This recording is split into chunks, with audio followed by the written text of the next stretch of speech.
Shalom. Kita pada malam hari ini, ya tanpa membuang waktu, sebelum kita mulakan kelas kita akan masuk di dalam doa terlebih dahulu. Oke, mari kita satu di dalam doa, saya akan pimpin. Haleluya. Bapa di surga, kami ucap syukur sekali lagi buat malam hari ini, di mana Engkau memberi kami kesempatannya Bapa untuk kami sama-sama belajar kebenaran firman-Mu ya Bapa. Bila Tuhan kami siapkan hati kami saat ini, berikan kami telinga seorang murid dan hati seorang hamba, untuk kami sama-sama belajar kebenaran firman-Mu ya Bapa. Biar setiap kami yang mendengarkan ya Bapa, semakin dikuatkan, semakin bertumbuh di dalam iman kami, sehingga kami benar-benar dapat mengenal Engkau secara pribadi ya Bapa. Kau pakai hamba-Mu, Pastor Gunawan, yang akan memberikan Tuhan sharing pada malam hari ini. Biarlah Tuhan Kau pakai dia dengan luar biasa, biarlah setiap perkataan yang keluar itu Tuhan dapat menanamkan sesuatu yang Tuhan bisa menumbuhkan iman, kepercayaan kami kepada Engkau ya Bapa. Kami serahkan Tuhan setiap apa yang kami lakukan ini, biarlah berkenan di hadapan-Mu, dan juga Tuhan kami serahkan sekali lagi daripada pada permulaan hingga kepada akhirnya, Engkau campur tangan ya Bapa. Kami siapkan hati kami saat ini, hanya di dalam nama Bapa, Anak, dan Roh Kudus, yaitu di dalam nama Yesus Kristus, kami bersatu hati berdoa. Haleluya. Amin. Amin. Ya, shalom sekali lagi saya ucapkan kepada teman-teman yang sudah mengikuti program KPK. Mungkin ada yang tanya apa tuh KPK? Macam PKP saja kan. Kalau Indonesia itu badan korupsi ya. Nah, KPK itu adalah kelas pengenalan kebenaran, di mana semakin kita mengenal kebenaran itu hidup kita semakin dibentuk. Ya, dan tanpa membuang masa, saya serahkan waktu kepada Pastor Gunawan untuk meneruskan kelas kita pada malam hari ini. Dengan segala hormatnya saya persilakan. Amin. Bisa di mute ya, Ferry? Saya akan mute-kan dulu semua ya.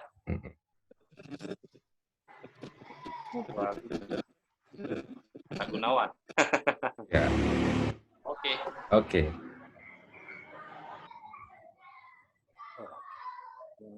Oke.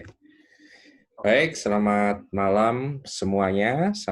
Kita berjumpa lagi di dalam kelas pengenalan kebenaran ya. Kalau di Indonesia mungkin kelas pendalaman Alkitab atau kelas pendalaman kebenaran begitu.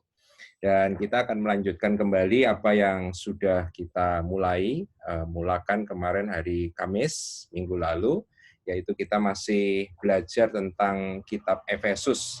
Dan saya akan mereview sebentar tentang apa yang sudah kita pelajari kemarin.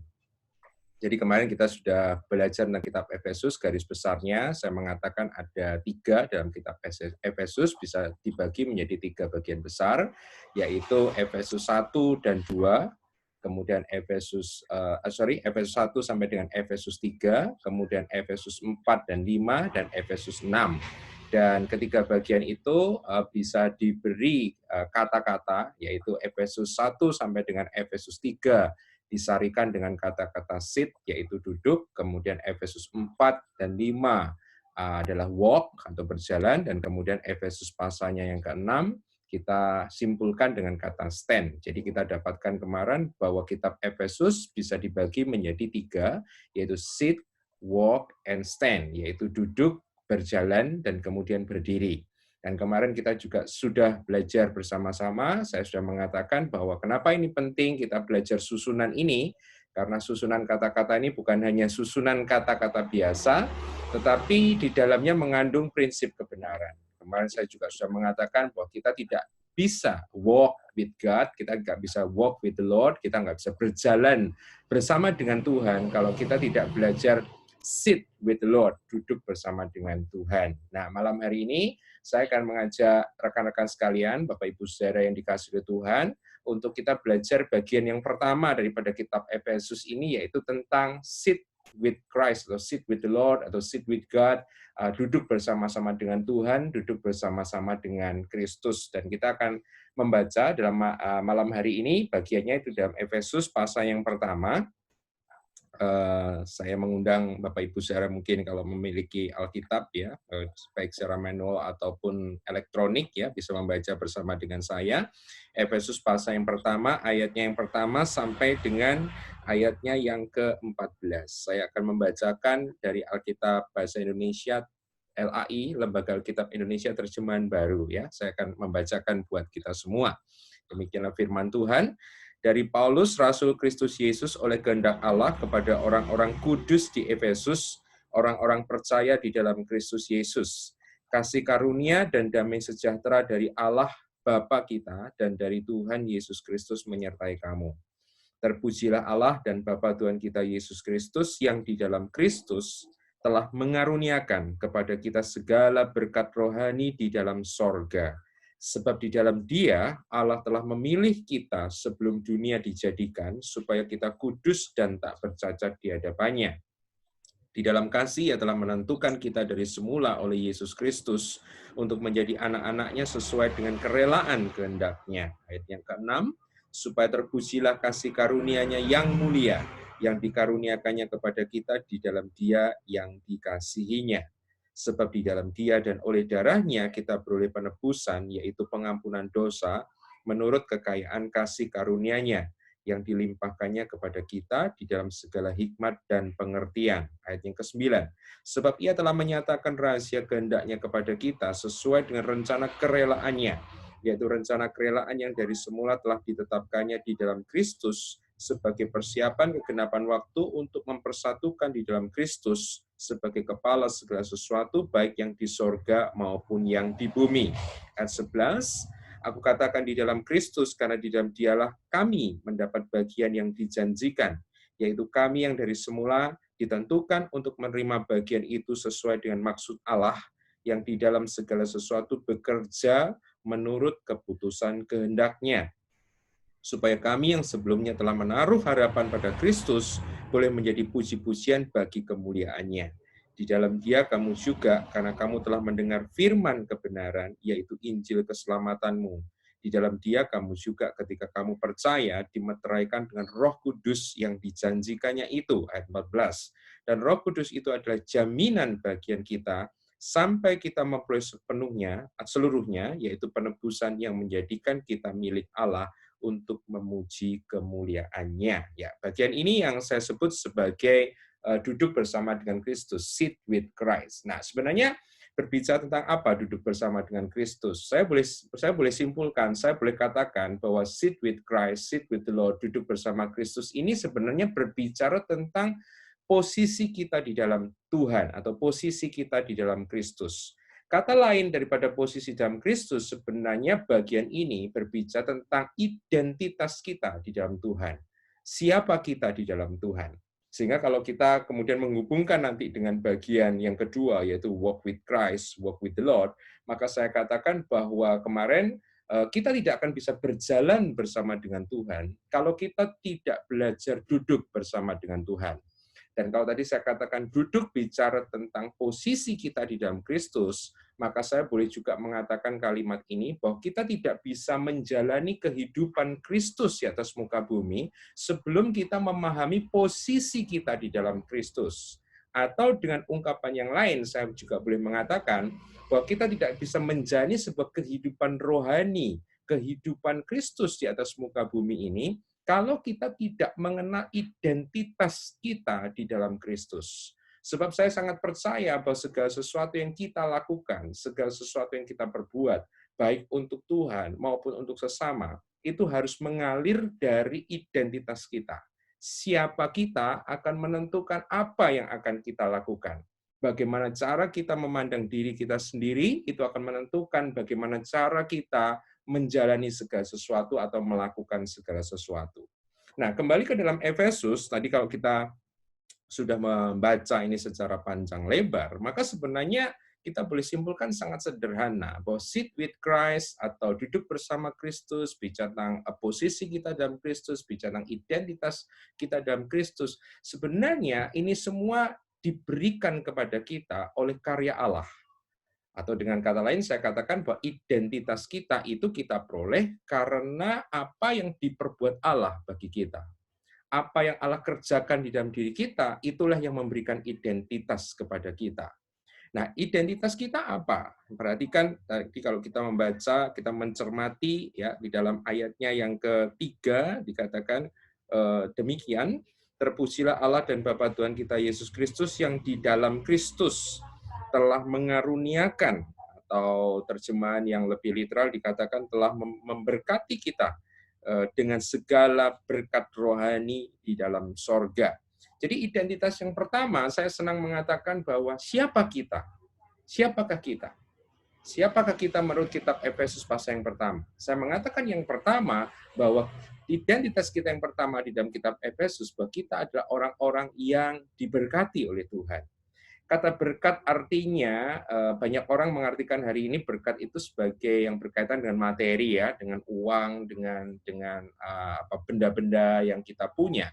Tapi sebenarnya kata berkat di dalam Alkitab itu sangat sederhana artinya. Bahwa berkat itu artinya adalah baik, sesuatu yang baik.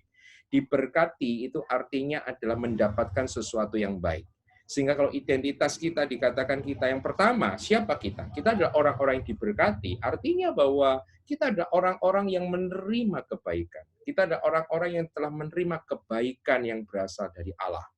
Kemudian ayat yang kelima dikatakan begini, di dalam kasih Allah telah menentukan kita dari semula oleh Yesus Kristus untuk menjadi anak-anaknya sesuai dengan kerelaan kehendak-Nya. Ya, memang menerjemahkan Alkitab ini dari Greka, dari Yunani ke dalam bahasa Indonesia atau bahasa Melayu atau dalam bahasa Inggris itu memang kadang-kadang agak sulit ya. Kadang-kadang oleh karena itu beberapa translator atau penerjemah itu bisa menggunakan kata itu dengan berbeda-beda susunannya, walaupun sebenarnya intinya tidak begitu jauh-jauh berbeda sekali. Ada seorang yang menerjemahkan di dalam ayat kelima itu bukan hanya berbicara di dalam kasih Allah menentukan kita oleh Yesus Kristus untuk menjadi anak-anaknya, tetapi dia menggabungkan kata kasih itu dengan anak, sehingga keluarlah ungkapan bahwa kita ini adalah anak-anak yang terkasih.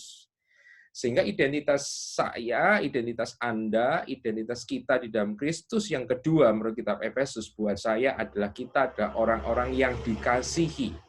Sehingga dua ini saja kalau kita pegang bersama-sama bahwa I'm blessed by God, I'm loved by God, bahwa aku adalah orang yang diberkati oleh Tuhan dan aku adalah orang yang dikasihi oleh Tuhan. Buat saya kalau kita itu bisa memahami, kita bisa mengamini, kita bisa mempercayai itu dengan sepenuh hati kita, maka dua identitas, dua fondasi ini akan mempengaruhi segala sesuatu yang kita lakukan nantinya. Ya. Nah, yang menarik kalau kita kemudian membaca tadi di dalam Efesus mulai ayat yang ketiga sampai dengan ayatnya yang ke-14 tadi, kita menemukan bahwa karya Allah, tadi saya katakan bahwa identitas kita ditentukan oleh karya Allah, apa yang Allah perbuat kepada kita itu yang memberikan identitas siapa kita, dan saya simpulkan dengan dua, yaitu diberkati dan dikasihi. Kita bisa melihat dari ayat ketiga sampai dengan ayat 14 ini, Allah Tritunggal, Allah Trinitas itu berkarya. Ya, jadi kalau perhatikan cermati misalnya ayat yang ketiga disebutkan ada di situ ada oknum, ya, ada pribadi. Paulus menyebutkan terpujilah Allah dan Bapa Tuhan kita. Jadi dia menyebutkan tentang God the Father, tentang Allah Bapa. Kemudian di dalam ayatnya yang ke-5, kemudian ayatnya yang ke-6, ayat yang ke-7 kalau kita berbicara perhatikan dalam ayat ke-5 tadi dikatakan dalam kasih telah menentukan kita dari semula oleh Yesus Kristus. Kemudian ayatnya yang ke-7 dikatakan sebab di dalam Dia dan oleh darahnya, maka ini berbicara tentang pribadi yang kedua, yaitu Allah Anak atau Anak Allah, yaitu Yesus Kristus. Dan kemudian ketika kita membaca di dalam bagiannya yang ke-13 dan 14, itu disebutkan pribadi ketiga daripada Trinitas, yaitu Roh Kudus. Sehingga Efesus 3 kita bisa melihat Bapa, Putra, dan Roh Kudus bekerja di dalam diri kita, memberkati kita, mengasihi kita sedemikian rupa, sehingga memberikan sebuah identitas yang kokoh di dalam setiap diri kita, ya, dalam setiap kehidupan anak-anaknya, dalam setiap kehidupan orang percaya. Nah, kita malam hari ini akan mencoba untuk melihat apa yang Allah kerjakan di dalam diri kita, apa yang Allah berikan dalam diri kita, apa ekspresi Allah kepada kita, yaitu Allah Bapa, Allah Putra, dan Allah Roh Kudus bagi setiap kita. Kita akan mencoba mencermati bersama-sama. Sebelum saya masuk dengan lebih dalam lagi, perhatikan ada kata lain yang perlu kita cermati pada malam hari ini, yaitu kata, tadi kalau kita perhatikan di dalam ayatnya yang ketiga dan ayatnya yang ke-4, 5, 3, 4, dan 5, itu menarik. Buat saya ada satu kata yang penting, yaitu apa? Dikatakan, yaitu kata telah. Perhatikan ayat 3 ada kata telah, ayat 4 ada kata telah, ayat 5 adalah kata telah. Dalam ayat ketiga dikatakan, terpujilah Allah dan Bapa Tuhan kita Yesus Kristus yang dalam Kristus telah mengaruniakan. Terjemahan lain, telah memberkati. Ya, kemudian di dalam ayat keempat dikatakan, sebab di dalam Dia, di dalam Kristus, Allah Bapa di sini telah memilih kita. Kemudian di dalam ayat kelima dia katakan di dalam kasih Allah Bapa telah menentukan kita dari semula. Jadi perhatikan di sini ini kata kerja yang sangat penting sekali, yaitu apa? Berarti menurut kitab Efesus semua dimulai dari karya Allah yang telah selesai dalam diri kita. Saya kemarin katakan sebagai the finished work of Christ, tapi di sini bukan hanya Kristus ternyata, tapi Bapa, Putra, dan Roh Kudus bekerja di dalamnya. Oleh karena itu, saya seringkali mengatakan kepada jemaat, saya seringkali mengatakan kepada rekan-rekan, saya sering mengatakan kepada sobat-sobat sekalian, bahwa kalau berbicara, terutama bicara berkat, ada banyak orang yang merasa, saya kok belum diberkati ya, saya kok belum menerima berkat ya. Kemudian ada beberapa orang yang mengatakan begini, saya ingin Allah itu lebih mengasihi saya ingin Allah itu lebih mencintai saya. Dan saya tahu bahwa secara logika, mungkin secara perasaan, secara natural, secara manusia, mungkin itu common sense, itu masuk akal. Tapi saya harus selalu mengingatkan, baik sebagai jemaat, kepada rekan-rekan, ataupun siapapun, saya mengatakan bahwa kita ini orang yang sudah diberkati. Kita ini adalah orang yang telah diberkati. Bukan akan diberkati, tetapi telah diberkati. Artinya kita tuh sudah menerima sesuatu yang baik. Maka seringkali saya mengatakan misalnya, kemarin juga saya singgung misalnya tentang memberikan persembahan, memberikan pelayanan. Ada banyak orang yang kemudian memiliki satu mindset, satu pola pikir dalam kehidupannya. Wah, saya melayani supaya saya diberkati oleh Tuhan. Saya memberi supaya saya diberkati oleh Tuhan. Saya seringkali harus mengingatkan bahwa berkat itu bukan sesuatu yang kita terima karena kita sudah melakukan segala sesuatu. Saya ulangi lagi bahwa berkat itu diberikan kepada kita bukan karena kita sudah melakukan sesuatu. Jadi bukan karena kita sudah melakukan A, B, C, kemudian Tuhan memberkati kita. Tidak. Tapi berkat itu diberikan keluar dari hati Allah yang mengasihi, keluar dari hati Allah yang baik. Dan kabar baiknya bahwa segala berkat itu telah dikaruniakan, telah diberikan, dan kemudian bahkan ayat kelima tadi mengatakan tentang kasih, bahwa dia telah mengasihi kita. Saya mengatakan bahwa tidak ada dalam kehidupan kita yang bisa mengurangi kasih Allah, bahkan tidak ada juga yang bisa menambah kasih Allah. Karena kasih Allah adalah sesuatu yang sangat konstan, yang kekal, yang diberikan sepenuhnya kepada kita. Berbicara sedikit tentang berkat, bukan hanya kitab Efesus saja, di dalam pembelajaran Alkitab, saya tahu ada beberapa hamba Tuhan yang mengajarkan apa yang disebut sebagai the first principle, sebagai penyebutan pertama di dalam Alkitab, di mana setiap kali kata itu pertama kali keluar dalam Alkitab, biasanya itu akan memberikan makna, nuansa, dasar, pemahaman buat kata-kata itu berikutnya di dalam Alkitab. Ketika berbicara tentang blessing, ketika kita berbicara tentang berkat, yang sangat menarik adalah kata berkat pertama kali keluar di dalam kitab Kejadian pasal yang pertama ayat ke-26, di mana dikatakan bahwa Allah memberkati manusia, Allah memberkati Adam dan Hawa. Dan saya selalu mengajak untuk jemaat untuk melihat bahwa dalam Kejadian pasal yang pertama tadi dikatakan kata-kata berkat itu diucapkan oleh Allah. Kata-kata berkat itu diberikan oleh Allah, bahkan sebelum disebutkan Adam dan Hawa melakukan sesuatu. Kata berkat diberikan oleh Allah ketika manusia selesai diciptakan, kemudian Allah memberkati mereka. Dan setelah Allah memberkati mereka, kemudian Allah memberikan amanat kepada mereka. Beranak cuculah, penuhilah bumi, taklukkanlah itu. Dengan kata lain bahwa berkat itu Allah berikan kepada kita, bukan karena kita sudah melakukan sesuatu, tidak. Justru berkat itu diberikan kepada kita untuk memampukan kita untuk mengerjakan sesuatu buat Tuhan. Jadi kata kunci pembelajaran pertama dari kitab Efesus adalah kita harus bergerak, kita harus memulai semua relasi, semua pelayanan kita dengan sebuah mindset pola pikir bahwa Allah telah memberkati saya. Allah telah mengasihi saya. Allah telah mengurapi saya. Allah telah membebaskan saya. Allah telah mengampuni saya. Itu yang saya sebut sebagai the finished work. Satu karya yang sudah selesai.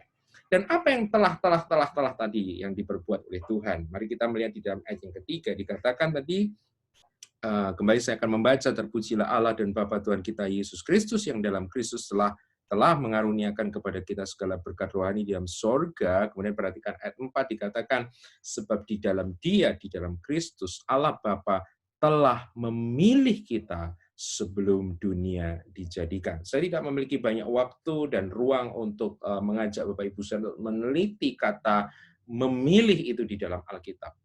Tapi kalau kita mempelajari konteks memilih, bukan dalam konteks teologi sistematika atau doktrinal, tetapi mempelajari kata ini di dalam perjanjian lama, maka kita akan mendapatkan satu hubungan bahwa kata memilih itu sebenarnya sama saja dengan kata mengasihi. Ketika disebutkan Tuhan memilih seseorang, berarti Tuhan mengasihi seseorang.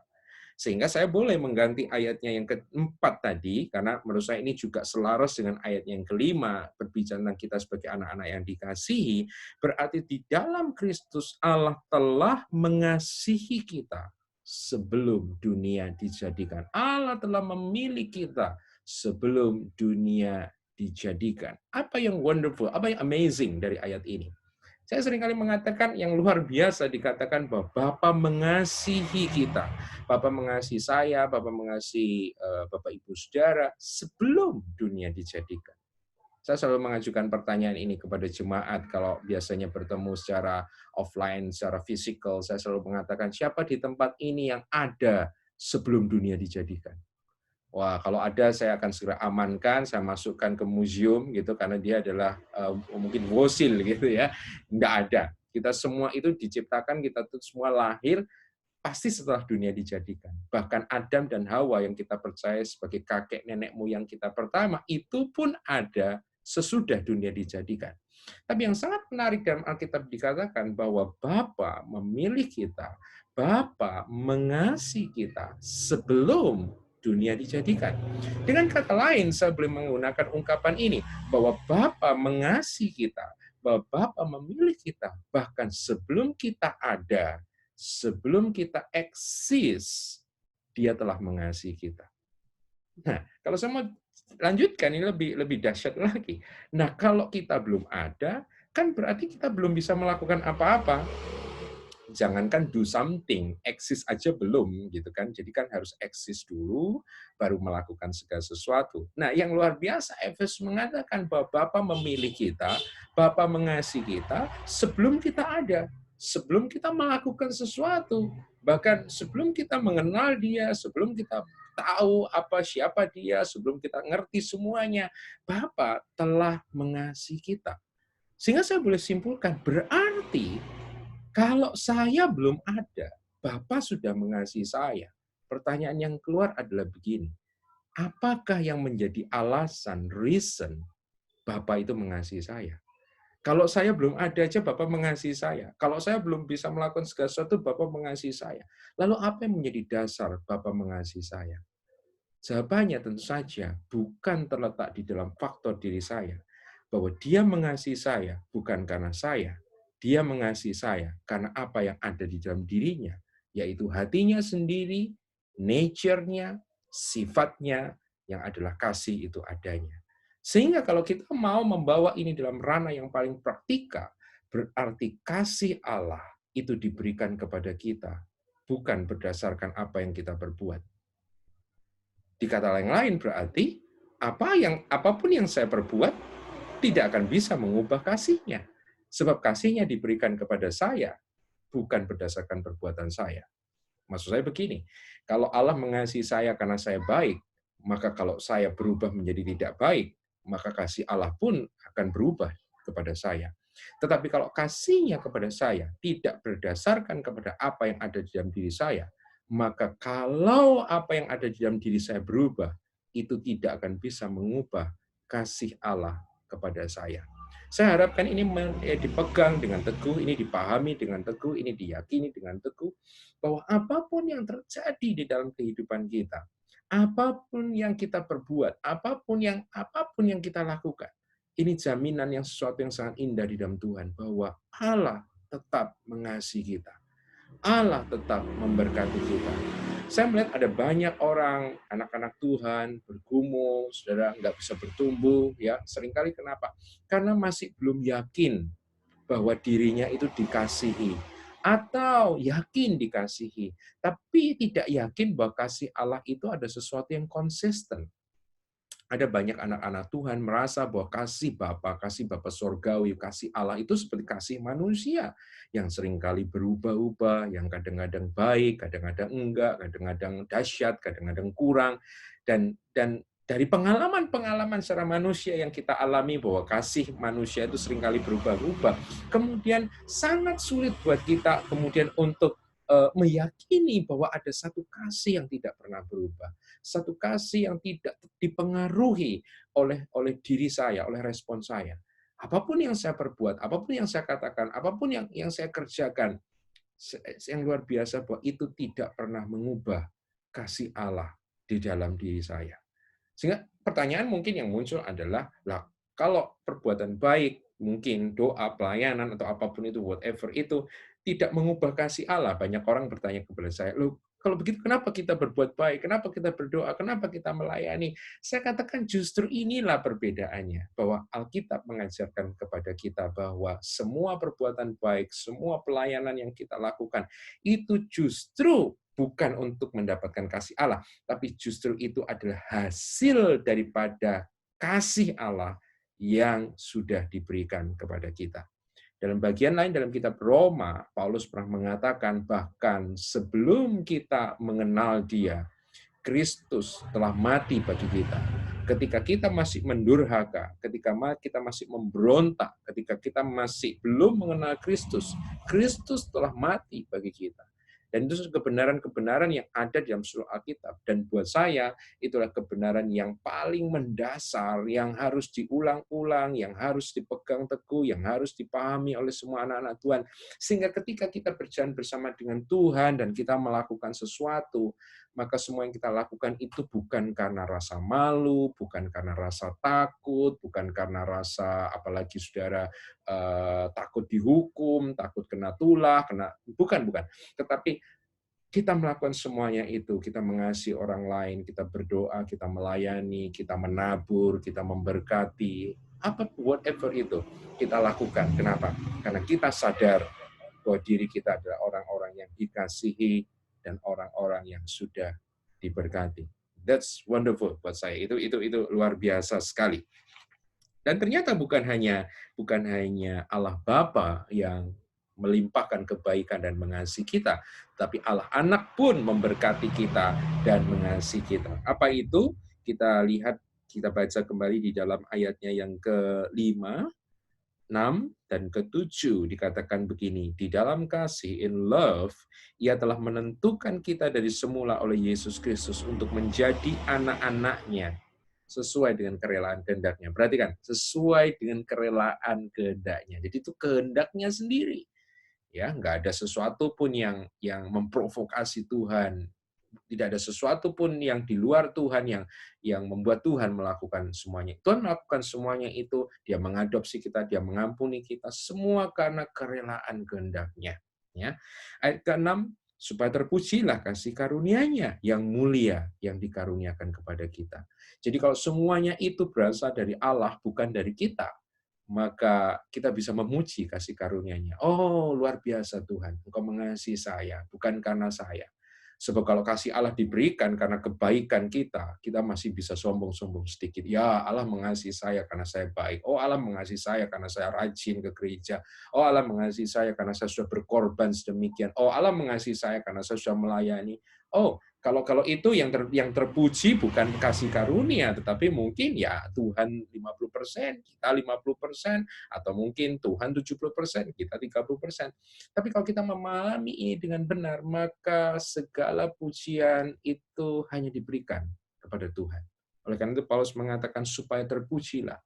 Kenapa Allah Bapa melakukan semuanya itu? Karena kerelaan kehendak-Nya, supaya terpujilah kasih karunia-Nya, His grace yang mulia, yang dikaruniakan kepada kita di dalam Dia yang dikasihinya, yaitu tidak lain dan tidak bukan adalah Kristus. Jadi perhatikan bahwa kasih Allah dan berkat daripada Allah Bapa diberikan kepada kita, semuanya ada di dalam sebuah konteks, dalam sebuah bungkus yang namanya adalah Kristus, in Christ, di dalam Kristus. Oleh karena itu, kalau Bapak Ibu sudah mempelajari kitab Efesus, kata lain yang penting di dalam kitab Efesus adalah in Christ, di dalam Kristus, di dalam Dia. Kata ini muncul beberapa kali dalam kitab Efesus. Artinya bahwa kita mendapatkan kasih, kita mendapatkan kebaikan, kita mendapatkan segala sesuatu tidak bisa lepas dari Kristus, tapi semuanya itu diberikan kepada kita karena karya Kristus bagi kita.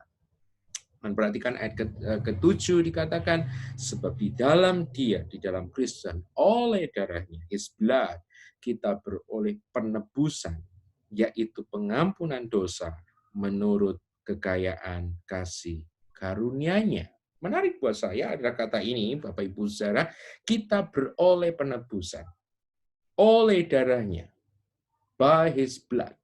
Kita beroleh penebusan, redemption, yaitu pengampunan dosa, forgiveness of sin. Ketika kita berbicara, berkhotbah, mengajar tentang darah Yesus, pengorbanan Kristus, kematian Kristus, maka seringkali kita diajar dan kita mendengar bahwa kematian Kristus itu adalah untuk mengampuni dosa kita. Kematian Kristus adalah untuk mengampuni kesalahan kita. Dan saya katakan, that's right, itu benar. Tapi yang menarik buat saya, Paulus menambahkan kata ini, yaitu kata redemption, kata penebusan. Oleh darahnya kita beroleh penebusan, yaitu pengampunan dosa. Dengan kata lain saya mengatakan bahwa forgiveness of sin, pengampunan dosa, itu memiliki tujuan, yaitu redemption, penebusan. Apa itu penebusan? Bapak Ibu Saudara, penebusan artinya, kata penebusan, menebus artinya adalah membeli kembali, membayar kembali sesuatu yang menjadi milik seseorang. Saya tidak tahu dalam bahasa Malaysia, mungkin nanti Pastor Perry bisa jelaskan, tapi kalau di Indonesia, rekan-rekan di Indonesia tahu ya, di Indonesia ada satu lembaga, satu yayasan itu yang namanya Pegadaian. Ya. Pegadaian itu ada satu tempat di mana kalau misalnya kita tidak punya uang, tapi kita hanya punya barang, maka barang itu kita bawa ke Pegadaian.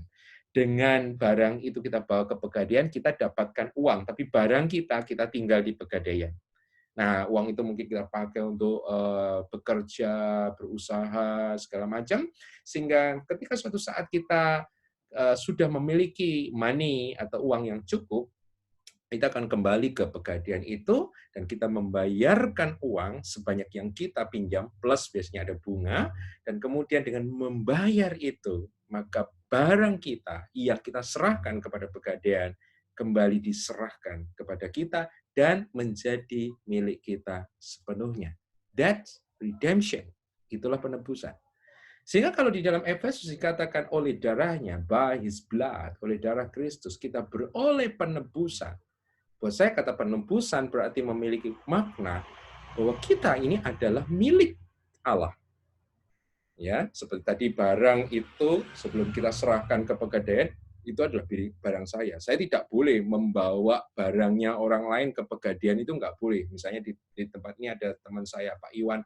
Saya nggak boleh membawa barangnya Pak Iwan terus saya serahkan ke Pegadaian, nggak boleh. Saya hanya boleh menyerahkan barang yang menjadi milik saya. Sehingga kalau di dalam Efesus dikatakan kita ini ditebus oleh darah Kristus, berarti dari semula, dari awal, kita ini adalah milik Allah. Tapi kemudian karena Adam dan Hawa jatuh ke dalam dosa, maka dikatakan kita terjual. Dalam bahasa Indonesia, kita tergadai. Tergadai kepada apa? Kitab Roma akan membahas itu. Tergadai kepada iblis, tergadai kepada dunia, tergadai kepada sifat ego kita, the flesh, daging, tergadai kepada ada banyak hal, perbuatan-perbuatan yang tidak benar. Dan kabar baiknya adalah gini, dengan kematian Kristus, He redeemed us. Dia menebus kita. Dia membeli kita kembali dengan darahnya. Dengan kematian Kristus, maka berarti kita kembali menjadi milik daripada Allah. Hal ini penting, kenapa? Karena ada banyak orang hanya berpikir hanya di titik pengampunan, dia hanya menyadari bahwa dirinya adalah orang yang diampuni, tapi dia tidak sadar bahwa dirinya adalah orang yang sudah dibeli, ditebus, dan menjadi milik Kristus. Kalau orang mengerti kebenaran kitab Efesus ini, maka dia akan mengatakan hal yang sama seperti yang Paulus katakan, yang pernah saya bawakan seminar dengan Pak Yuli beberapa waktu yang lalu di tempat Pastor Joseph, yaitu Galatia 2 ayat yang ke-20, di mana Paulus mengatakan bahwa aku hidup tapi bukannya aku lagi, melainkan Kristus yang hidup di dalam aku. Karena hidup yang kuhidupi adalah hidup karena iman, karena kesetiaan. Beberapa terjemahan karena kesetiaan anak Allah kepada aku. Nah, sehingga kalau kita ngerti bahwa diri kita adalah orang yang ditebus, maka setiap orang yang sudah diampuni dan ditebus, orang itu sudah nggak ada lagi bisa ngomong gini, ini milik saya, ini hidup saya, oh ini saya atur menurut saya. Enggak. Kita kembali dalam pelajaran yang paling awal sebelum kitab Efesus, dua minggu yang lalu saya berbicara tentang pemuritan, menyerahkan segala sesuatu, tentang lordship, tentang ketuhanan Kristus. Maka saya katakan orang yang memahami prinsip-prinsip Alkitab ini, Bapak Ibu Saudara, kita akan paham bahwa kalau kita orang Kristiani, kalau kita orang Kristen, kita bukannya diampuni, kita ditebus, kita menjadi milik Allah, dan Allah lah yang berkuasa dalam hidup kita. Dia yang berhak menentukan apa yang terjadi dalam kehidupan kita. Ya, jadi ini menjadi dasar yang kuat. Ada seorang penafsir mengatakan bahwa kata redemption berarti memberikan segel atau materi double kepemilikan Allah dalam diri kita. Kenapa? Yang pertama, Efesus mengatakan bahwa kita, Efesus 2 ayat 8 dan 9, nanti kita mungkin yang sampai di situ, dikatakan bahwa kita ini diciptakan Allah. Saya katakan bahwa semua yang dicipta itu pasti menjadi milik penciptanya. Betul kan? Semua yang dicipta pasti menjadi pemilik dari yang penciptanya. Tapi kita ini bukan hanya diciptakan, Bapak Ibu Saudara. Kita ini ditebus. Sehingga segel meterai Allah dalam hidup kita itu dua. Kepemilikan Allah dalam diri kita itu dua. We are created. Bahwa kita adalah creation. Bahwa kita adalah ciptaan. Dia adalah pencipta. Itu saja harusnya membuat kita tersungkur dan menyembah Dia. Karena He is our maker. Dia adalah pencipta kita. Tapi Dia bukan hanya pencipta kita. Bahwa Dia adalah penebus kita. Dua segel yang diberikan kepada kita, kepemilikan Allah adalah Dia pencipta dan Dia penebus. Wow, buat saya ini luar biasa. Dan itu yang anak Allah kerjakan, itu yang Yesus kerjakan. Nah, saya akan memberikan sedikit penjelasan yang buat saya ini yang saya temukan beberapa waktu yang lalu. Ketika saya tadi memberikan ilustrasi, saya membayarkan uang ke Pegadaian sejumlah uang supaya barang itu kembali kepada saya. Saya memikirkan ini bahwa uang yang saya keluarkan itu nilainya pasti sama dengan nilai barang itu. Betul ya Bapak Ibu Saudara, kalau mutu atau kualitas benda itu low, rendah, kita tidak akan mengeluarkan uang dengan jumlah yang banyak gitu ya. Tapi kalau nilainya itu sangat precious, sangat tinggi sekali, maka uang yang kita keluarkan jumlahnya juga tinggi. Ya, maksud saya begini, kalau ada benda yang kualitasnya rendah, ya mungkin kita keluarkan berapa sih kalau dalam ringgit misalnya, ya 500 ringgit misalnya. Tapi untuk benda dengan kualitas yang lebih tinggi, mungkin saja sama-sama bendanya, tapi kalau kualitasnya berbeda, harga yang kita bayar juga berbeda, mungkin bukan 500 ringgit, tapi 1.000 ringgit, mungkin seperti itu. Nah, perhatikan ini, Bapak Ibu Saudara, kalau kita aplikasikan ilustrasi ini dalam kehidupan kita, perhatikan bahwa diri kita ditebus oleh darah Yesus. Dengan kata lain, kita ini dibeli dengan darah Yesus. Harga kita itu sama dengan darah Yesus. Karena darah Yesus itu yang membeli kita. Pertanyaan saya yang seringkali saya lontarkan, berapakah harga darah Yesus? How much precious? Berapa nilai darah Yesus? Dan saya percaya Bapak Ibu Saudara yang dikasihi Tuhan pasti mengatakan, it's so precious, the most precious. Darah Yesus adalah darah yang sangat mulia, darah yang sangat tinggi nilainya. Ya, seringkali kita mengatakan, yes, the precious blood, itu darah yang mulia. Tapi perhatikan malam hari ini, bahwa darah yang sangat mulia itu dipergunakan Bapa untuk membeli saudara dan saya. Jadi saya katakan, saudara dan saya nilainya sama dengan darah Yesus. Dan kalau darah Yesus itu sangat mulia, maka saudara dan saya adalah orang-orang yang sangat mulia, sangat memiliki nilai yang luar biasa di hadapan Allah. Dan kalau kita bisa memahami ini, Bapak Ibu saya katakan identitas kita adalah orang yang dikasih, maka kita tidak akan pernah memandang rendah diri kita sendiri. Salah satu problem struggle dalam gereja, saya mendapati ada banyak anak-anak Tuhan yang tidak bisa bertumbuh, baik di dalam kerohanian, ataupun Bapak Ibu saya di dalam kehidupan. Dan saya melihat ada banyak orang nilai diri atau harga diri atau gambar dirinya sangat buruk. Ya, dia merasa dirinya unworthy, tidak berharga, tidak layak, ya. Sehingga apa? Orang-orang yang semacam ini kemudian tidak berani untuk melakukan sesuatu. Ya. Bahkan saya melihat implikasinya sangat jauh di dalam dunia konseling. Saya mendapatkan ada banyak orang yang kemudian tidak aman dengan dirinya, ya, mengejar kekuasaan, mengejar materi, mengejar seks bebas, mengejar narkoba, mengejar ada banyak hal. Semua yang dilakukan manusia sebenarnya satu, yaitu apa? Untuk menambah harga dirinya. Betul nggak? Saya tanya, kenapa sih orang itu kejar kadang-kadang jabatan yang nggak ada, maaf kata ya Bapak Ibu saudara, gelar jabatan yang nggak ada duitnya, kalau bahasa Indonesianya begitu loh. Jabatan yang nggak ada duitnya, tapi orang bisa berlomba-lomba untuk mengejar jabatan itu. Jadi sebenarnya yang dikejar apa? Bukan duit. Yang dikejar adalah di balik gelar dan duit itu apa? Di balik uang itu apa? Uang apa itu? Memberikan sebuah rasa aman, memberikan sebuah value di dalam diri kita. Sebab kalau diri kita, ini dalam dunia sehari-hari kan, kalau kita kaya, wah semua orang akan hormati kita. Itu kan tunduk-tunduk sama kita. Wah ya ini ya. Kalau kita punya jabatan, Bapak Ibu Saudara, kita akan dihargai, betul? Kalau datang ke party, ke pesta selalu ditaruh di depan, makan lebih dulu, sudah mungkin hidangannya yang lain sendiri. Kalau yang lain tempe, tahu, ya yang kalau Anda orang yang pejabat kasihnya ikan ayam gitu kan, saudara, semacam itu. Sehingga sebenarnya apa dari semuanya itu apa, saudara? Harga diri. Dan saya katakan, mulai malam hari ini jangan pernah merasa harga dirimu rendah, kamu nggak berharga, you are unworthy. No. Anda harus mengatakan, saya berharga. Ya, bukan karena apa yang saya punya.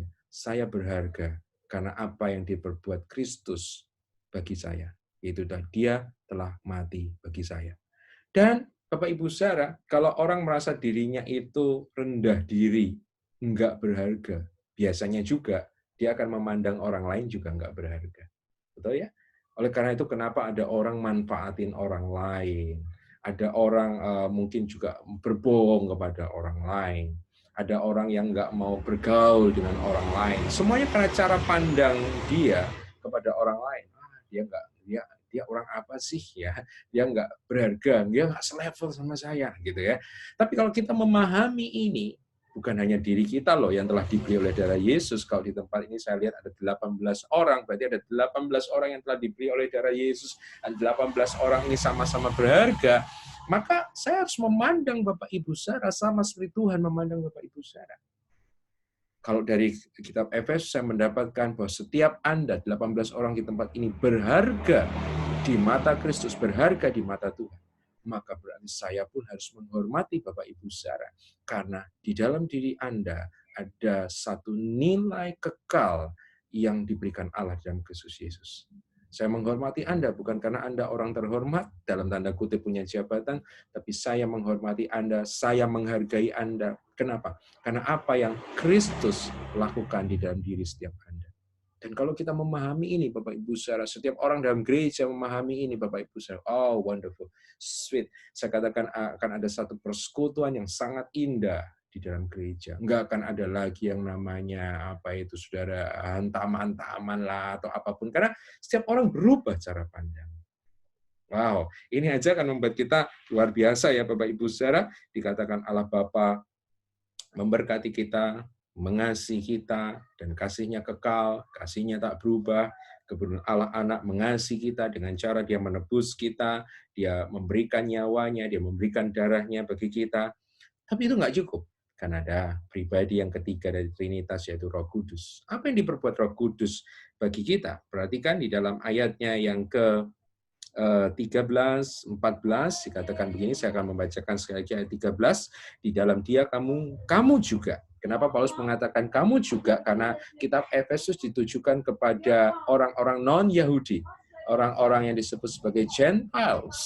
Dan Paulus mengatakan di dalam Dia kamu juga, artinya dia mengatakan kamu Gentiles, kamu orang-orang yang bukan Yahudi, kamu juga mengambil bagian di dalam kekayaan Allah ini.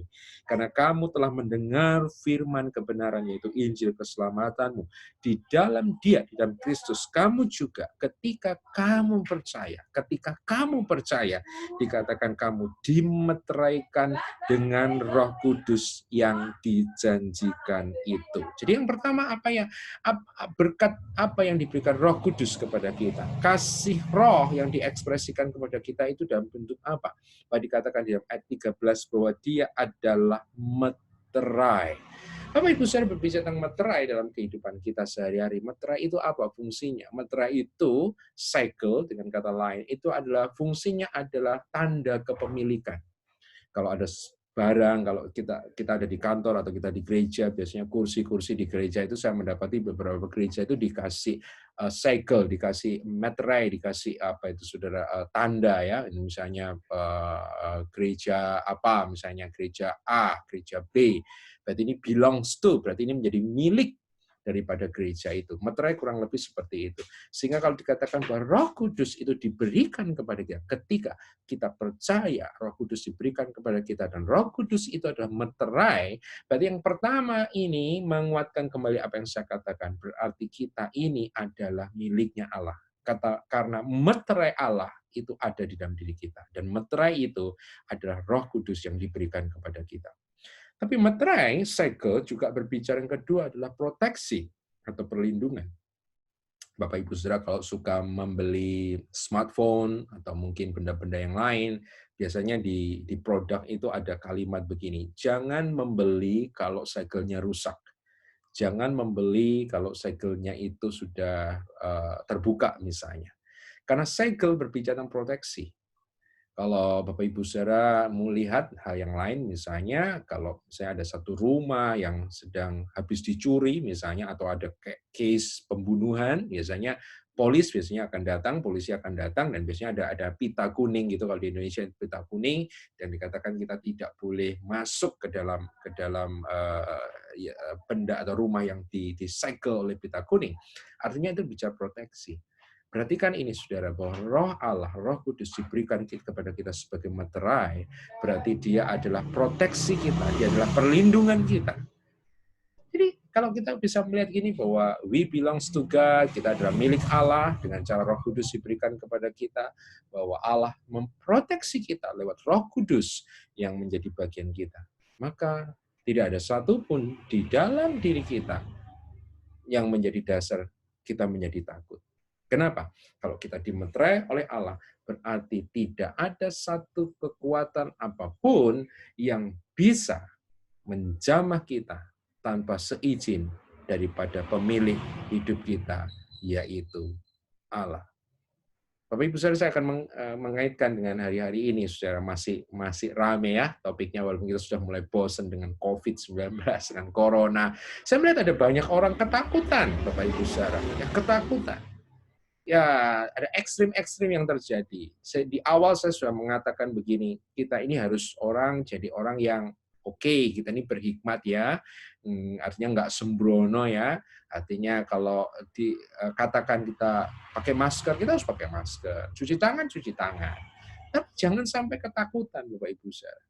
Kenapa? Karena kita harus memahami dalam Alkitab bahwa apa? Hidup kita disegel, ya, disegel oleh Allah, diproteksi oleh Allah, oleh Roh Kudus yang ada dalam diri kita. Sehingga kita boleh mengatakan tidak ada sesuatu apapun yang terjadi dalam diri kita kalau tidak diizinkan oleh Allah. Dan itu memberikan sebuah dasar keyakinan, keamanan, ya, rasa percaya diri, ya, kita nggak perlu khawatir, nggak perlu takut. Kenapa? Karena kita we belongs to God. Kita anaknya, kita miliknya. Ya, kita dijamin oleh Roh Kudus. Dan bukan hanya itu saja, Tetapi juga ayat 14 dikatakan bahwa Roh Kudus itu adalah jaminan bagian kita sampai kita memperoleh seluruhnya. Kata jaminan bagian itu kalau di Indonesia itu sebutnya DP ya. DP itu adalah sesuatu uang yang dibayarkan di depan sudah menjadi jaminan. Jadi kalau misalnya Bapak Ibu saudara itu pergi ke toko perhiasan, misalnya waktu nggak bawa uang, misalnya juga nggak bawa Mastercard atau whatever itu, credit card atau apapun. Terus Bapak Ibu saudara melihat, wah misalnya ada perhiasan yang cantik, perhiasan yang bagus. Tapi Bapak Ibu saudara nggak bawa uang gitu kan? Tapi Bapak Ibu saudara pingin dan takut kalau nanti pulang ke rumah, go home, kembali lagi, nanti barangnya udah diambil orang gitu kan? Maka biasanya kita akan nanya, ini boleh di DP nggak? Ada deposit, boleh nggak di deposit? Uang muka lebih dulu. Kalau owner, pemilik toko itu mengatakan, oh boleh. Artinya, kita membayar sejumlah uang. Ya, bukan harga secara keseluruhan, membayar sejumlah uang. Mungkin 50%, saya nggak tahu, 10%, 20%. Kita memberikan itu, dan barang itu akan disimpan. Ya, barang itu tidak akan dijual ke orang lain, barang itu disimpan. Sampai kemudian kita datang dan menyerahkan sisa uang itu, dan barang itu akan menjadi milik kita sepenuhnya. Itu yang disebut sebagai jaminan bagian. Roh Kudus diberikan kepada kita sebagai jaminan bagian kita. Sampai kita memperoleh seluruhnya. Apa seluruhnya di situ? Penebusan yang menjadikan diri kita milik Allah seutuhnya. Saya percaya ini yang disebut sebagai the second coming, kedatangan Tuhan yang kedua, sehingga sepenuhnya kita akan dibebaskan sepenuhnya dan menjadi milik Dia sepenuhnya. Kita akan sepenuhnya dibebaskan dari daging, sepenuhnya dibebaskan dari dunia, sepenuhnya dibebaskan dari kerajaan kegelapan. Karena hari ini kita masih ada di masa antara. Walaupun betul kita adalah milik Allah, tapi kita masih tinggal di dunia yang jatuh ke dalam dosa. Betul kita menjadi milik Allah, tapi masih ada iblis dan kuasa kegelapan yang ada di sekitar kita, masih bisa menyerang kita, bisa menggoda kita. Betul kita adalah milik Allah, tapi ada sifat dosa yang masih ada dalam diri kita yang kadang-kadang membuat kita keluar dari jalur Allah. Alkitab mengatakan akan ada satu masa di mana Allah akan membebaskan kita dari semuanya itu. Tapi sebelum itu terjadi, Allah tidak membiarkan kita kosong, tapi Dia memberikan deposit, Dia memberikan jaminan, Dia memberikan uang muka kepada kita, yaitu Roh Kudus-Nya. Ketika Roh Kudus diberikan kepada kita, itu ada jaminan bahwa kita juga akan memperoleh penebusan yang seutuhnya. Saya sering mengatakan bahwa Holy Spirit, Roh Kudus adalah sorga di atas muka bumi, cicipan sorga di atas muka bumi. Kalau Bapak Ibu bisa memahami apa yang saya maksud, ketika Anda bersekutu dengan Roh Kudus, saat Anda menyembah dalam hadirat Allah, ketika Anda terkoneksi dalam hadirat Allah, Anda diurapi oleh Roh Kudus sedang ada dalam kehidupan saudara, maka Anda akan merasakan sorga di atas muka bumi. Kenapa? Karena Roh Kudus adalah jaminan bagian kita. Dan kalau tiga hal ini bersama-sama kita rangkumkan pada malam hari ini, Bapa memilih kita sebelum dunia dijadikan. Dia mengasihi kita dan kasih yang kekal, konsisten, tidak pernah berubah. Yesus membayar kita, menebus kita menjadi miliknya. Dan Dia memberikan harga darahnya kepada kita, melekatkan harga darahnya kepada kita, sehingga kita menjadi orang-orang yang berharga, mulia, dikasih, diberkati. Ya, kita nggak boleh memandang rendah diri kita dan orang lain. Kenapa? Karena Allah sangat menghargai diri kita dan orang lain. Dan yang ketiga, Roh Kudus ada dalam diri kita, Dia memproteksi kita, Dia menyegel kita, menjamin kita bahwa kita adalah milik Allah, dan Dia juga memberikan cicipan kepada kita, sehingga memberikan sebuah keyakinan bahwa semua yang dijanjikan Allah pasti akan digenapi seutuhnya. That's it with Christ. Itulah duduk bersama Kristus. Dan kalau Bapak Ibu sudah ulang kebenaran ini, sudah dalami terus, sudah pikirkan terus, sudah hidupi, saya katakan, wonderful, that's heaven. Oleh karena itu saya katakan, saya memberikan judul kitab Efesus ada Experience Heaven on Earth. Kita tidak perlu menunggu mati untuk menikmati sorga, karena sorga itu sudah diberikan kepada kita lewat karya Kristus dan Roh Kudus-Nya di dalam kehidupan kita. God bless you. Itu pelajaran kita pada malam hari ini. Saya serahkan kembali kepada Pastor Perry. Ya, sangat memberkati ya. Jadi Ya, kepada teman-teman, saudara yang dikasihi dalam Tuhan, kita sudah mendengar daripada tentang duduk. Ya, apa itu duduk di dalam Tuhan ataupun di dalam hadirat Tuhan? Ya, yaitu kita harus mengenal identitas kita di dalam Tuhan. Ya, bahwa kita juga harus tahu bahwa seperti dinyatakan tadi, dua hal kepemilikan Allah ada di dalam kita, yaitu Dia adalah pencipta kita, bahkan Dia adalah penebus kita. Dan yang terakhir yang kita dengar adalah bahwa kita ini adalah milik yang kekal, ya. Nah, inilah arti daripada duduk di dalam Tuhan. Mungkin ada daripada teman-teman yang mungkin punya pertanyaan daripada apa yang sudah dibahas, apa yang sudah disampaikan oleh Pastor Gunawan. Ya, ini adalah kesempatan buat Anda untuk bertanya. Ya, untuk Anda bertanya, kesempatan saya buka kepada Anda. Jika ada pertanyaan ataupun ketika Anda mendengar ada yang Anda tidak paham, Anda bisa bertanya. Ya, kalau tidak berani secara vokal, Anda bisa type message di sana, ada tempat chat, Anda bisa chat, ya, dan mungkin nanti Pastor Gunawan ketika dia baca dia akan jelaskan. Ya, waktu saya serahkan kepada teman-teman, mungkin ada yang mau bertanya, Anda bisa unmute-kan tempat Anda dan bertanya, terbuka. Ya, jangan merasa begini. Oh, malu saya mau bertanya, takut saya mau bertanya. Kalau Anda tidak bertanya, maka Anda tidak akan tahu apa itu kebenaran. Ketika Anda mulai bertanya, semakin banyak hal yang akan Anda belajar sebenarnya. Saya persilakan. Jika ada yang ingin bertanya, tekan unmute dan bertanya. Jangan rasa malu, ya, jangan takut. Ini kan saling membangun satu dengan yang lain, sama-sama kita belajar. Ada yang mau bertanya? Atau masih dipikir-pikirkan lagi soalannya? Ya, kita sudah. Ya, Pastor Dominik, mungkin ada pertanyaan? Apa cukup jelas? Tekan unmute ya kalau mau bertanya. Kalau ada pertanyaan, saya persilakan. Mungkin ada yang kurang jelas, mungkin mau minta diulangi. Nah, di sini ada pertanyaan. Bentar, saya bacakan, Kak. Ya.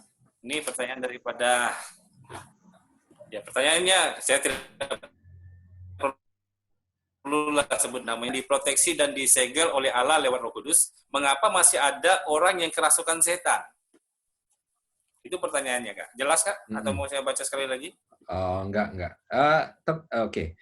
Soalnya koneksi internet saya tadi sempat agak tersendat. Sudah jelas ya internetnya ya? Ya, jelas, Kak. Ya, jelas. Ya, ini agak nggak tahu kenapa ada gangguan ini. Ya, saya baca juga di chat ya. Kalau kita sudah dimeteraikan, diproteksi, dan disegel oleh Allah lewat Roh Kudus, mengapa masih ada orang yang kerasukan setan? Sederhana buat saya. Karena orang itu mengizinkan setan untuk memiliki akses dalam kehidupannya.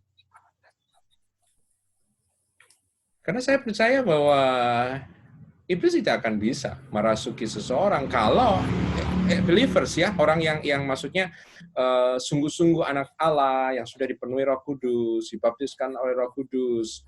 Saya sepenuhnya yakin bahwa Roh Allah ada dalam dia disegel sepenuhnya aman. Tapi kenapa iblis bisa, ini menjadi teologi debate ya, pakai bahasa entah itu diposes, dirasuki, diinfluence, atau apapun itu, whatever, itu tergantung kepada teologi masing-masing.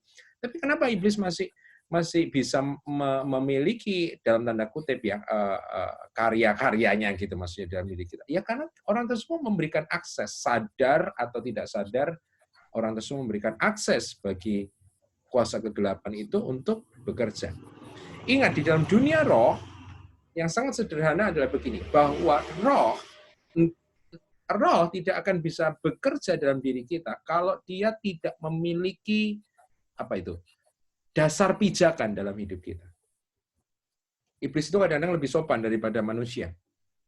Ya, maksudnya dia tidak akan bisa melakukan sesuatu kalau dia tidak memberikan dasar pijakan. Kalau kita tidak memberi dasar pijakan. Oleh karena itu kitab Efesus juga di dalam Efesus pasalnya yang saya kira dalam Efesus pasalnya yang keempat dikatakan, jangan kamu marah dan jangan biarkan amarahmu itu tinggal. Betul ya? Dan kemudian ada kalimat berikutnya yang mengatakan, jangan beri kesempatan kepada iblis. Nah, kata kesempatan di situ, dalam beberapa terjemahan Alkitab, ya, Efesus 4 ayat 27, kata kesempatan dalam bahasa Indonesia kesempatan, tapi dalam King James Version dan beberapa Alkitab yang lain menyebutkan bukan kesempatan, tapi misalnya King James yang ada di tangan saya menerjemahkan give place. NIV menerjemahkan the foothold, pijakan kaki. Kuasa kegelapan tidak akan bisa berkarya dalam hidup kita kalau kita tidak memberikan foothold, pijakan kaki, place, tempat dia meletakkan kakinya dalam hidup kita. Itu jawabannya. Ya. Jelas atau mau dikupas lagi? Buat yang tanya, Leni, jelas atau? Apakah cukup jelas?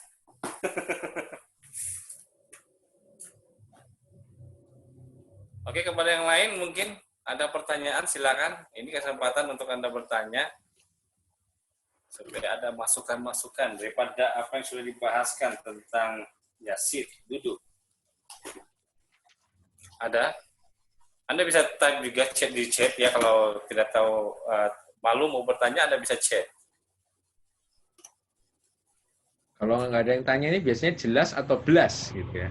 Itulah, mungkin Son ada, Son. Silakan, Son. Seperti ada pertanyaan dia nih. Kalau saya tengok dia sudah unmute. Silakan, Son. Boleh dengar? Jauh. Boleh. Ya, jauh. Boleh. Masih boleh.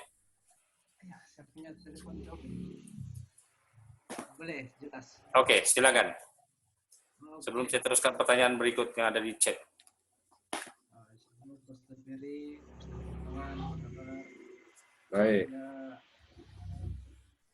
Satu soalan. Tapi sebelum saya tanya daripada soalan, maksud identitas itu kalau boleh Pastor Ferry boleh jelaskan kalau dalam bahasa Malaysia.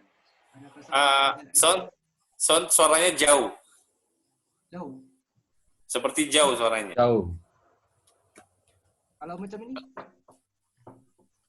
Oke, coba. Halo. Halo. Ya, silakan. Oke. Sudah jelas. Oke, coba. Ber. Ya, silakan. Oke. Sebelum saya ke soalan saya mau tanya dengan Pastor Ferry. Maksud identitas itu kalau di bahasa Malaysia itu sama dengan identity kan? Ya, identity. Betul, identity. Identitas itu identity. Oke, kalau untuk Pastor Gunawan soalan saya macam ni. Selalu saya dengar hamba-hamba Tuhan berdoa macam ni. Berdoa macam Tuhan berkatilah kami. So kita belajar yang pada hari ini kita telah diberkati dan segala-galanya telah Tuhan berikan kepada kita. Jadi ungkapan doa-doa hamba-hamba Tuhan, kadang-kadang saya sendiri pun mengungkap Tuhan berkatilah kami itu, adakah salah ataupun ada maksud lain daripada itu? Pasal hari ini pelajaran baru yang saya peroleh hari ini, Tuhan telah memberikan kita terlebih dahulu. Jadi tiada soal kita meminta untuk diberkati, tiada soal untuk kita meminta dari Tuhan macam itu. Jadi adakah bila kita berdoa dengan cara Tuhan berkatilah kami, Tuhan, contohnya macam kita makan ke apa segala-galanya ke, kita meminta macam itu, adakah itu satu false atau macam mana, Pastor? Ya, oke. Saya bisa paham pertanyaannya. Ya, saya tidak menyalahkan ya. Ada pengajaran hari-hari ini mungkin beberapa di teman-teman di Malaysia juga mungkin pernah mendengar pengajaran Hyper Grace. Pengajaran Hyper Grace misalnya hampir mirip seperti apa yang saya ajarkan, tapi saya juga mendapatkan ada beberapa pengajar yang misalnya mengatakan bahwa melarang orang untuk meminta. Karena dasarnya bahwa seperti saya katakan bahwa Allah sudah memberikan segala sesuatu. Saya secara pribadi enggak masalah kalau kita misalnya berdoa, Tuhan berkatilah saya, atau Tuhan saya meminta sesuatu. Saya katakan enggak salah.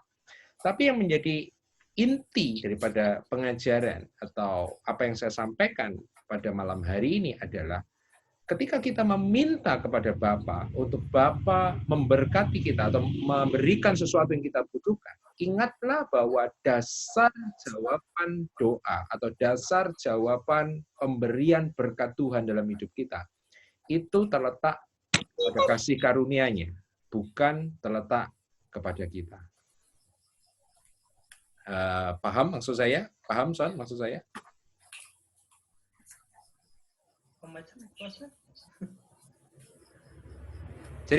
Jadi berdoa meminta berkat itu kemudian jangan punya pemikiran begini, oh Tuhan memberkati saya karena saya sudah baik, karena saya sudah berdoa 40 hari makanya Tuhan memberi, atau oh Tuhan memberikan mujizat soalnya saya sudah berdoa puasa 100 hari misalnya. No, bukan itu.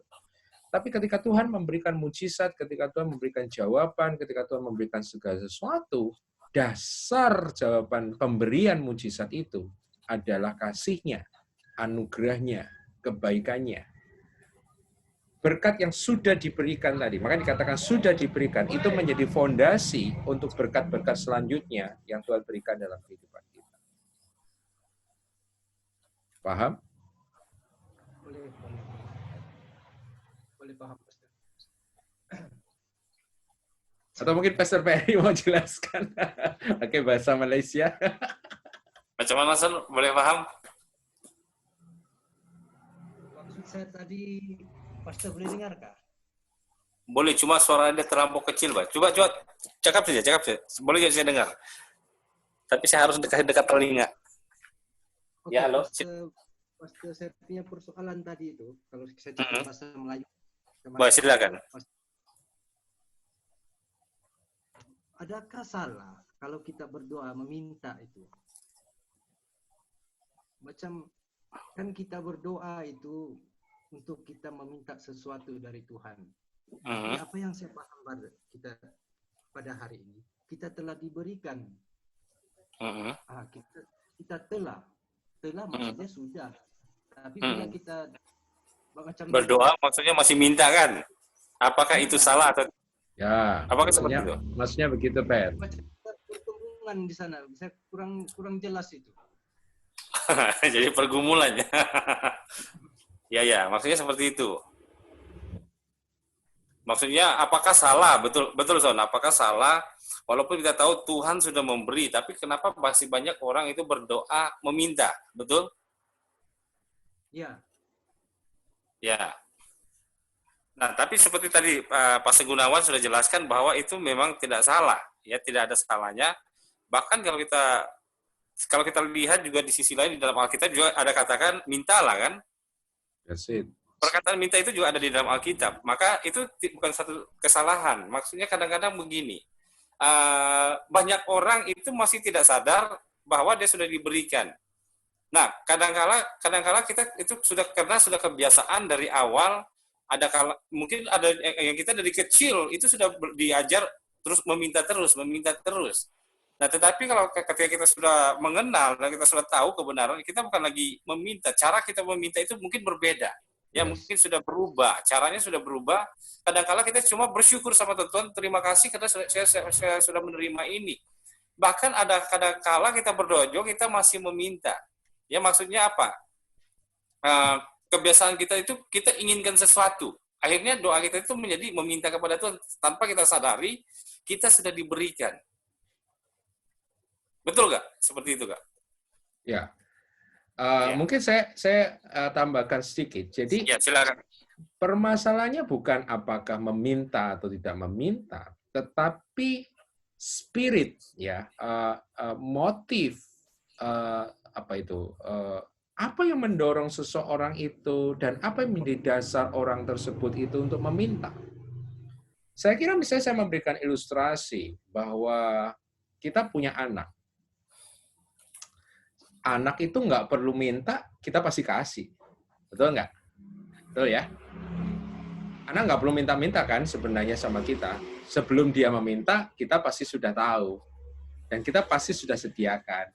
Dan kita pasti akan memberikan. Walaupun anak nggak minta pun pasti akan kita berikan kalau kita tahu itu memang kebutuhannya dia. Betul ya?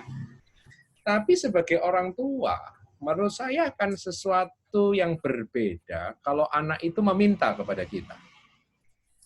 Makanya Tuhan Yesus pernah mengatakan begini dalam Injil Yohanes.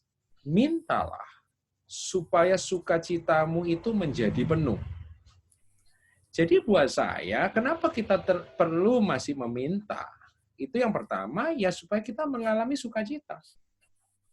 Dan saya kira hati Bapa juga bersukacita ketika kita anak-anaknya meminta. Tapi yang kedua adalah spirit apa, di dalam roh apa kita meminta, dalam semangat apa kita meminta. Ada banyak anak-anak Tuhan meminta kepada Bapa dengan suasana kebatinan, dengan satu roh ketidakpercayaan begitu, atau dengan satu sikap, kemarin ada seorang yang mengatakan transaksional gitu. Jadi seperti pegawai ke bosnya terus ngomong, "Bos, saya sudah bekerja loh 30 hari, mana gajian saya?" Nah, ada banyak anak-anak Tuhan meminta kepada Tuhan dengan cara transaksional. Tuhan, saya sudah ini, jadi tolong jawab saya. Tuhan, saya sudah melakukan ini, tolong beri sama saya. Tapi seorang anak bisa saja meminta dengan kalimat yang sama, tetapi dengan motif yang sangat berbeda. Saya kadang-kadang kalau lihat anak, terutama anak kecil ya, kalau minta itu luar biasa yakin dan berani loh, ya walaupun dia minta itu ya. Karena kenapa? Karena dia yakin bahwa apa yang diminta oleh dia, bapaknya sanggup untuk memberi dan bapaknya mau memberi. Itu yang saya maksudkan, itu yang saya ajarkan itu tadi di kitab Efesus. Bahwa ketika Paulus mengatakan bahwa Allah telah memberikan segala berkat rohani di dalam sorga, Allah telah memberikan segala-galanya. Kita harus berdoa dengan posisi sebagai anak, sebagai orang-orang yang dikasihi, sebagai orang-orang yang sudah diberkati, sebagai orang-orang yang sudah menerima segala sesuatu. Ya kita tetap meminta, ya kita tetap berdoa, ya kita tetap memohon sesuatu, tetapi bukan dengan nada transaksional, bukan nada ketidakpercayaan, bahkan bukan dengan nada ancam-mengancam. Ada loh anak Tuhan yang doa sama Tuhan mengancam, Tuhan kalau kamu nggak jawab doa saya nggak mau ke gereja. Loh itu mengancam namanya, gitu kan. Nah, kalau menurut saya orang-orang yang berdoa semacam itu berarti dia belum memahami kitab Efesus. Sebab orang yang sudah memahami kitab Efesus akan berdoa dengan cara yang berbeda. Bisa yang seperti Pastor Perry katakan, karena kita sudah yakin Tuhan, kalau kita sudah menyelidiki bahwa hati kita seturut dengan hati Bapa, kita mungkin cukup mengatakan, terima kasih Bapa, Engkau sudah menyediakan buat saya, Engkau sudah memberikan buat saya. Atau bisa saja Anda masih menggunakan ini, Bapak berkati saya, Bapak berikan saya, tapi apa itu? Motif, roh yang ada di dalam hati kita saat kita memohon itu bukan roh ancaman, bukan roh transaksional, bukan roh ketidakpercayaan, tapi satu roh yang yakin bahwa dia adalah Bapa kita yang baik dan dia pasti akan memberikan yang terbaik bagi kita. Itu poinnya menurut saya. Terima kasih, Pastor. Jelas. Jelas ya? Oke. Ya, puji Tuhan. Oke. Per, ada satu lagi, Per. Ya, silakan. Apa dia? Silakan. Minggu lalu saya ada soalan, tapi tidak cukup masa, jadi saya simpan soalan saya. Minggu lalu punya soalan. Oke, silakan. Persoalan saya dalam situasi Paulus yang saya paham dalam Efesus ini adalah satu surat, betul kan? Ya, betul.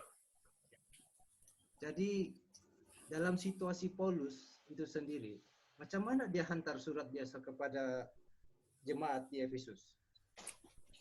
Ya, Saya maksudnya membaca, kan ini kan lewat apa surat itu bisa sampai kepada jemaat di Efesus dengan gitu. Apakah seperti itu, Son? ya, pasal saya membaca nih, saya mau paham bagaimana Surat itu bisa sampai. Surat itu bisa sampai. bagaimana bisa keluar? Ya, Kak, silakan, Kak. Oke. Dapat tangkap? Dapat. Oke. Oke. Yang pasti bukan lewat Gojek atau Grab.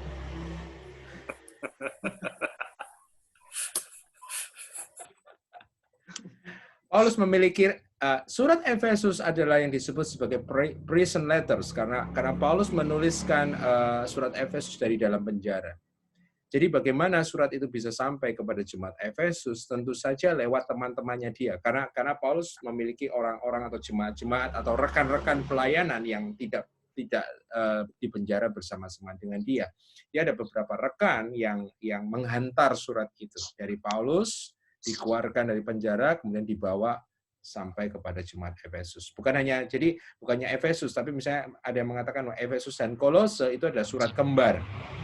Jadi ada kemungkinan bahwa Efesus dan Kolose ditulis dalam waktu yang sama, di tempat yang sama. Ya, jadi Paulus memberikan surat itu kepada orang lain kurir itulah yang hantar. Temannya itu sebagai kurir yang menghantar surat itu kepada jemaat di Efesus, jemaat di Kolose, dan seterusnya. Yang pasti juga nggak pakai email, karena email masih belum ada waktu itu. Pas mail pun belum ada waktu itu. Iya. Iya. Oke, jadi jelas, Son? Jelas. Ada pertanyaan lain? Sebelum saya bacakan ada pertanyaan di chat ini. Saya tambahkan dikit ya. Tadi kan saya silakan. sebut ini saya dapatkan data. Jadi Paulus menulis surat Efesus itu sekitar tahun 60 Masehi, ketika waktu itu ada di penjara Roma, dan dia mengirim surat ini lewat satu orang yang namanya Tychicus. Pernah dengar nama itu di dalam Alkitab? Tychicus? Iya, Tychicus. Ya, Tychicus. Nah, Tychicus lah yang membawa surat ini dari Paulus kepada jemaat Efesus. Oke, itu tambahan saya. Oke, jelas. Oke, ada pertanyaan berikutnya yang di dalam chat tadi, Kak. Ya. Tuh, mana sudah tuh. Nah, pertanyaan, kenapa ada pastor yang sudah lama melayani, namun akhirnya mereka jatuh? Jatuh maksudnya apa? Jatuh dari tangga?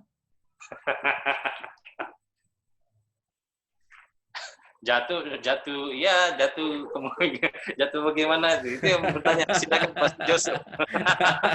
Jatuh dari tangga. Ya, saya tahu maksudnya. Ya, karena kembali lagi begini, Tuhan Yesus mengatakan bahwa akulah pokok anggur dan kamu adalah ranting-rantingnya, kamu adalah carang-carangnya.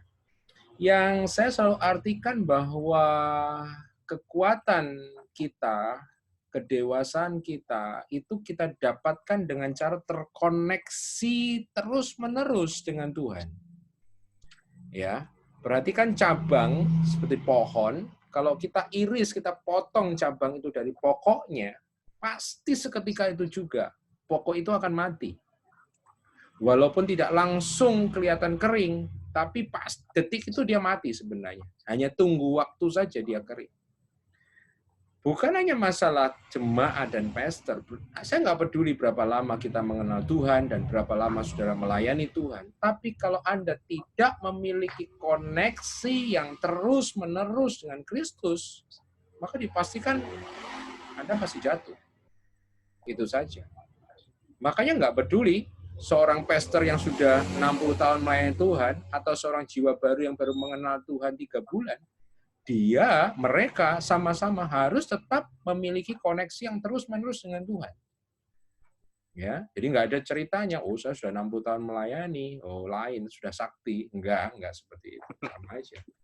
Ya, bicara seperti itu. Itu jawaban jelas, saya, Pastor. Ya, jelas ya. Untuk itu jelas. Jadi tidak ada yang menentukan sebenarnya bagaimana kita. Sebenarnya hubungan kita itu yang penting supaya kita tidak jatuh. Hubungan kita dengan Tuhan. Apa nih? Tychicus. Oh, yes.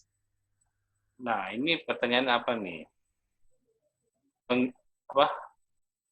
Bro Edward, saya kurang paham dengan soalannya. Tersebut pengirim ke Filipi. Ya, tadi saya sebutin Tychicus. Mungkin nggak jelas karena internet. Nanti takutnya tikus gitu. Bukan tikus loh ya, saudara. Tychicus ya, bukan tikus. Oh, ya.